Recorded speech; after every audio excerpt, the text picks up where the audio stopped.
Now, Cuno, sports anchor and reporter, CBS 4, Dolphins sideline reporter during the preseason. And I said to you at the beginning of the show, I got texts and DMs Saturday afternoon from people who were watching the Dolphins game. They had only heard Mike on our show for whatever reason, never really seen him. They could not believe how jacked this dude was. Oh, there's a picture for those of you watching on our YouTube feed, which we put up on YouTube after the show. Cugno, I mean, the veins are bulging out of those arms. Goodness Crowder. gracious. Boy, Cugno is built. What's it called? Thunder Down Under? Like a brick bleep house.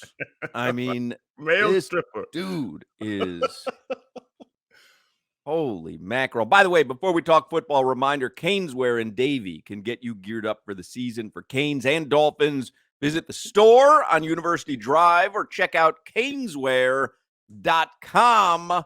Mike Cugno, what size shirt are you wearing there on the sideline? That's a medium, but the veins are just sheer dehydration and stress, okay? Because it's a lot of sweating going on right before that first hit on the sidelines. Mike, what do you do when your hands go numb at halftime? I don't know. It's like a 3-hour blackout on the sideline. Solana says that he thinks you do curls right before you do a live, hit from the sideline. I'll say this: every day is arm day. Well, that goes without saying. That's true. So every time you're in the gym, even if it's just a couple reps, just what doesn't hurt you to lift a couple dumbbells. So yeah, that's kind of the mentality there. Drip or drown, Cugno. Drip or drown. I love it, baby. How many messages did you have after Saturday afternoon's game? I'm telling you, Will Manso was texting me. He had a text thread with me and Cugno going. There was someone I hadn't heard. My right hand to God. I screenshotted it to Mike. A guy who had not texted me 5+ years. And I got a text that just says, holy crap, now I know what you're talking about when Cugno comes on your show. Like, how many messages did you get after Saturday? I get a lot. It's a lot, and it's a lot of people poking fun, like, dude, the Schmedium again, or, some friends are like, hey, I can see you're still working hard. That's great to see. In reality, what it is I'm just waiting for Ryan Clark to say my name. So that's what I'm waiting for. You got to stay ready. I'd appreciate if you kept my name out your mouth. Crowder, if Ryan Clark saw Cugno's biceps, he would probably keep his name out his mouth, no? You know what? To be honest, I would love to see that fight because Cugno works out, Ryan works out. No. Listen, hey, I can sanction this one. We can make money on this, Mike. No, listen, you have to pick a side right here, right now. Are you team Tua or are you team Ryan? Like, what are you doing? Where are you at? Ooh, that's a good question. I think I'm team Ryan. Really? Yeah. Okay. Yeah. Interesting. I Just because you're going to back up your boy, like no matter what he says? Yeah, I'm one of them dudes. I'm the guy that, if my buddy gets in a fight, I'm jumping in. He could be dead wrong. I'm going to dive in. I've never really met Tua before. Fair enough. You got to admire that, Cugno. I mean, that's what you want out of your friend. But listen, all 4 people on this call, I'm like that. With Hawk knows we're out. Hawk has a slick mouth. That's why he talks slicker when I'm around, because he knows I got him. It's true. And that's why Cugno would be in trouble if he went out with me, because I'd see those muscles and I go, all right, I got free reign to say whatever I want to whomever I want, because old Muscles is going to step in here, got my back at the end. You want to find out how quickly I don't know you? Never seen that guy in my life. Never heard of him. Wait a second. We're not ride or die, Cugno?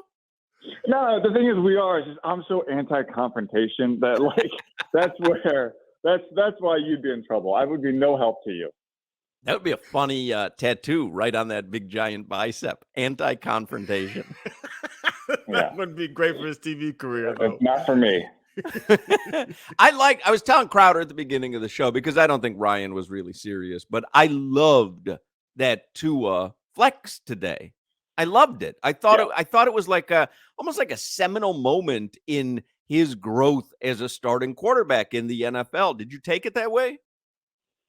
Yeah, and it's almost like the next step of the evolution of Tua, I think, because over the last couple of years, we've seen especially with Coach McDaniel here, we've seen kind of his personality come out. He's a little bit more comfortable with himself. And if that's who he is when someone comes after him in private and he kind of lets that come out and show a little bit, that just shows you he's even more comfortable than we thought, right? So I kind of like it. It's a little bit of feistiness, fieriness, and like this guy, for whatever reason, has been one of the more polarizing players in the NFL the last couple of years, probably undeservedly so, right? Like all he's done is come in and just kind of developed and grown, and he gets talked about so much, good, bad, and different. So it was nice to see him kind of stand up for himself for once. And I know it's, Crowder's friend Ryan, but I think it was good to see him say, you know what, I'm just, I'm sick of it. You guys brought it up. Here we go. Like, there's no reason to talk about me. Oh no, and I love it out of Tua too. I like two. I always call them lying. I like two alpha males that disagree and get their point across to each other. You don't have to fight and all that. I know we're joking around, but I love when two alpha males have a dispute and they say, hey, you go to hell, and it is what it is. But Mike, to this point, I'm almost glad Ryan brought it up. Has Tua's body, I haven't seen him in person, I only saw him on TV. Has his body changed that much this offseason? Yeah, so like every year, like you come into camp and everyone's been preparing. I thought he looked bigger coming into camp. Now, obviously, after 3 weeks of being in the sun and stuff and working out there, you're probably not lifting the same way you do outside of training camp. I thought he did. I mean, even though we did a one-on-one interview before the preseason started, and you could tell he looked bigger. And yeah, I mean, to me, he has. You've kind of seen him growing up a little. He's kind of, I don't want to say from boy to man, but you've seen what kind of you can turn into from college to the NFL, just being in, that kind of regimen, those kind of workouts as a professional. So yeah, to me, he has looked bigger. I think naturally as the summer goes on, you're out there, you kind of slim down a little bit, but yeah, I think he's grown. I kind of took it like this. He was the first couple seasons, I thought, for lack of a better term, emasculated by Brian Flores. Okay. This whole notion, because he even said it today, like, hey, it's mowing people, like, we've got some scrap in us. Like, if you want to get this go, like he brought it up. So here's my take was kind of like the first couple seasons under Flo, he's just a rookie getting his footing. And Flo obviously is a different sort of dude than McDaniel. So he kind of knew that he had to sit there, and this narrative was created about him. And he never said anything. He played good soldier, never said anything. And it probably, weighed on him a little bit. And then you get into the concussions last season, and everyone's talking about him, not to him and with him, but about him. And he's injury prone. And the video of, his reaction to that primetime concussion goes viral. And again, he just kind of has to sit there and be talked about as if he's not a tough guy. And this dude's a tough guy. Like, don't get it twisted. Like, he's a tough guy.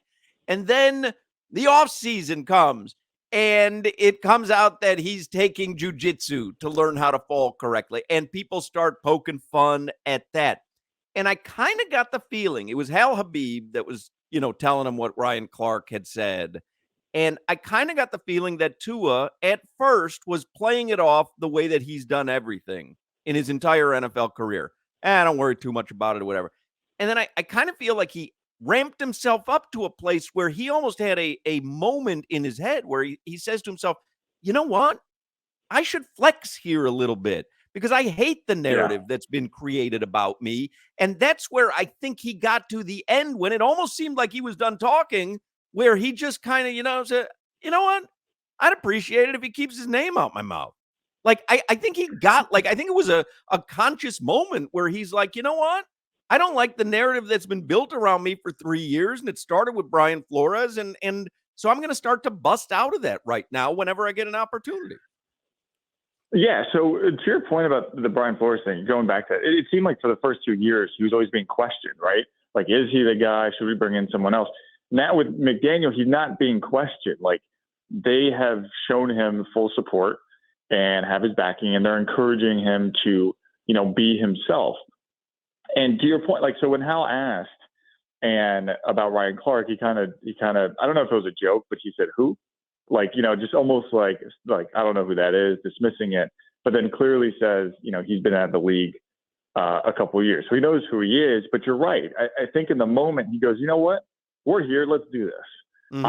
I'm going to defend myself, because for so long, you guys get to say whatever you want, but, and I just sit here and just take it. But here was an opportunity where he could kind of clap back, and maybe rightfully so. And nothing against Ryan, but maybe rightfully so, that this was the right moment, because if he feels like he's put in the work, he can feel that no one needs to judge him for the amount of work he's putting in. If he knows behind the scenes, he's doing everything he can to be healthy and bigger and stronger for the season. So good for him.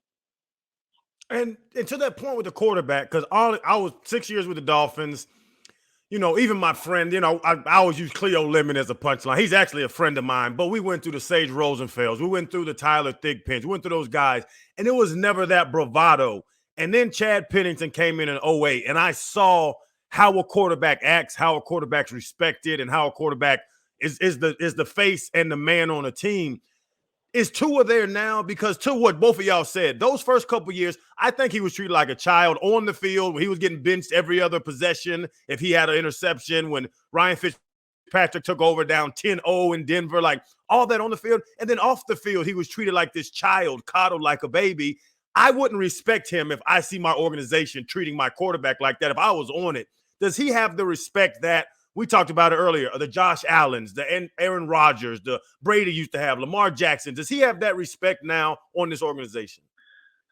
I think it's so funny because, like, whenever you talk to, like, any of his teammates, you hear that level of respect. You're like, Tua's a great guy. He's a great leader. He's great to work with. He's really helpful, in the locker room, in the film room. Like, those are the things you hear. But because he is so private, you're not necessarily seeing it from him outwardly in a press conference. And so that's why I think today was like I said, like an evolution of kind of who he is and his development, because you could start to see that confidence come out. And so yes, I think he's had that respect from his teammates. I just don't think we necessarily saw it, because as we've learned from him the last couple of years, he's a pretty private guy. And so this was kind of him showing, this is who I am behind the doors of the facility. I loved it. Thought it was a good day at Dolphins camp. Mike Cugno, Mm-hmm. You watch him on the sidelines. You see him on CBS 4. But, Mike, keep Joe Shad's name out your mouth. I love Joe. Why would I ever say anything bad about Joe? Don't start Mike, nothing. Keep Solana's name out your mouth. That's right. How about this, Hawk? Hawk, keep my phone number out of your phone. How about that?